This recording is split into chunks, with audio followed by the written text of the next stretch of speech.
ঢাকায় চলচ্চিত্রের আলোচিত জুটি অপু বিশ্বাস ও সাকিব খান তাদের অভিনীত অধিকাংশ সিনেমায় ব্যবসা সফল। এ কারণে দর্শক মহলেও বেশ পরিচিত এই জুটি। তবে শুরুতে তারা একে অপরের সহকর্মী থাকলেও এক পর্যায়ে নিজেদের মধ্যে গড়ে ওঠে প্রেম, তারপর বিয়ে, আর দাম্পত্য জীবনে কোলজুড়ে আসে আবরাম খান জয়।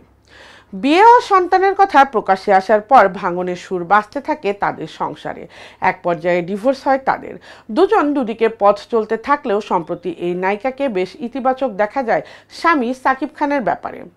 এমনকি বেশ ঘনিষ্ঠতাও রয়েছে। এবার নায়কের সঙ্গে কিভাবে বিয়ে হয়েছিল তা জানিয়েছেন অপু বিশ্বাস।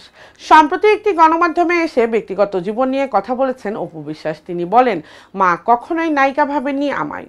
কোনো একটা ব্যাপারে শুটিং সেটে এসে মা আমাকে থাপ্পড় দিয়েছেন। মেকআপ নেওয়ার রোমান্টিক সিনের জন্য প্রস্তুত আমি, আর মা বলছে এদিকে আয়। আমি আসছি বলি, কিন্তু আসছি বললাম কেন, উঠে সবার সামনে দুই গালে দুটি থাপ্পড় দিয়েছে। অপু বলেন, বলতে গেলে তখন ক্যামেরা অন, মেকআপ নেওয়া থাকায় গালে থাপ্পড়ের দাগ বসে গেছে।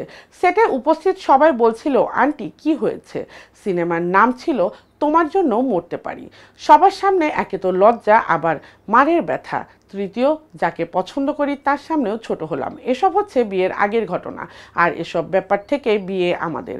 বাধা দিচ্ছিল তখন মগবাজারের একটি ডুপ্লেক্সে বাসায় থাকতেন সাকিব খান। সেখানে গিয়েছিলাম, সেখানে আমার শাশুড়িও ছিলেন। তখন আন্টি ডাকি আমি। যাওয়ার পর আমাকে জিজ্ঞেস করলেন কি খেতে পছন্দ করি। আমি সবসময় ইলিশ মাছ খেতে ভীষণ পছন্দ করি। তিনি বললেন, আমার মাকে আমি বলেছিলাম শপিংয়ে যাচ্ছি। সাকিবের বাসায় যাওয়ার পর আমাকে ইলিশ মাছ খাওয়ান আন্টি, সঙ্গে উকিল বাবা মামুন। শাশুড়ি মাছ ভেজে খাওয়ান, মাছের এক টুকরা আমাকে খাইয়ে দেন। এত লজ্জা আর ভয় লাগছিল, আবার বিষয়টি এত ভালো লাগছিল যে প্রায় 3 মাস আমি শুধু ওই চিন্তাই করতাম, মানে কিভাবে সবার মধ্যে আমাকে খাওয়ালো। একবার এক লোকমা খাইয়ে দিয়েছিলেন।